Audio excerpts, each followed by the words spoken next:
but now they're all standing right in front of me. Mama said that it was okay. Mama said that it was quite alright. I kind of people had a bed. Bonjour à tous, aujourd'hui on se retrouve dans un nouveau tuto dans lequel je vais vous présenter comment réaliser un hamburger en Fimo. J'avais déjà fait cette vidéo sur ma chaîne mais je la trouvais de très mauvaise qualité, donc je vous la refais en espérant qu'elle vous plaît. Je vous laisse avec la suite. On va tout d'abord commencer par le pain du hamburger. Donc pour ça vous prenez une pâte Sahara ou champagne et vous allez tout simplement former une boule et ensuite un dôme pour réaliser le pain du haut. Et pour le pain du bas, on va utiliser une petite boule de pâte que l'on va juste aplatir.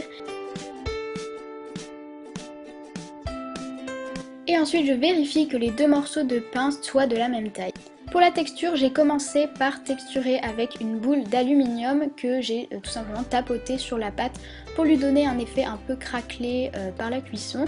Et ensuite j'ai également utilisé une brosse à dents pour vraiment avoir une texture beaucoup plus précise et un peu plus réaliste.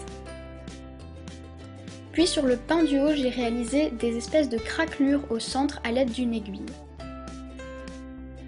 Pour la coloration, j'ai utilisé des pastels secs, donc pour commencer j'ai utilisé de l'ocre que j'ai réparti sur la totalité des pains et ensuite j'ai utilisé du terre de sienne brûlée que j'ai seulement mis au centre en haut du pain et non sur les bords. Ensuite j'ai retourné le petit pain du bas où j'ai tout simplement texturé à l'aide d'une aiguille seulement les contours du pain pour faire un peu plus de réalisme. J'ai utilisé des morceaux de pâte de différentes teintes de vert pour tout simplement les mélanger sans vraiment les mélanger pour que voilà, il y ait comme un effet de marbrure.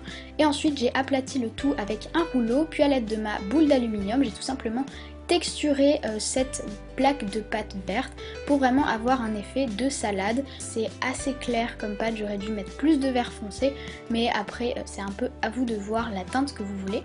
Puis j'ai disposé mes morceaux de salade tout autour de mon pain. Pour le steak haché, j'ai tout simplement pris de la pâte chocolat que j'ai légèrement aplatie avec mon doigt et ensuite je l'ai texturé à l'aide d'une boule d'aluminium pareil pour vraiment avoir cet effet de steak haché. Ensuite je l'ai placé sur mon pain, donc par-dessus la salade. Et si vous voulez l'accrocher, je vous conseille d'utiliser un clou à tête plate. Donc pour commencer, je viens percer un trou au centre pour vraiment guider ensuite la tige quand on va la passer par-dessous. Et ça va permettre de solidifier toute la création puisqu'on va enfiler tous les morceaux de l'hamburger à l'intérieur. Pour le fromage, on va prendre une pâte jaune assez foncée, donc jaune tournesol, et on va tout simplement l'aplatir très finement et ensuite découper un carré à l'intérieur pour faire la tranche de fromage.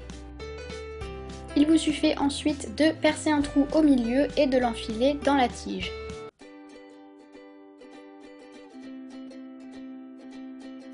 Pour réaliser les tomates, j'ai utilisé une canne, mais si vous n'en avez pas, vous pouvez utiliser tout simplement des rondelles de pâte rouge. Et je les ai placées à l'aide de Fimo liquide puisque c'est de la pâte déjà cuite, donc ça n'adhère pas à la pâte sans Fimo liquide. Et j'en ai placé une dans chaque coin du hamburger. Pour finir, j'ai ajouté une seconde couche de salade pour tout simplement solidifier les tomates.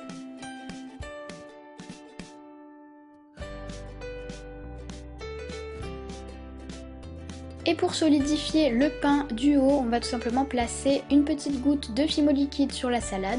Et voilà, il ne vous reste plus qu'à enfiler votre dernier morceau de pain et ensuite de passer le tout au four 30 minutes à 110 degrés. Et voilà pour ce petit tuto, j'espère qu'il vous aura plu. N'hésitez pas à me donner votre avis dans les commentaires et si vous reproduisez cette création, à mettre ce hashtag sur Instagram.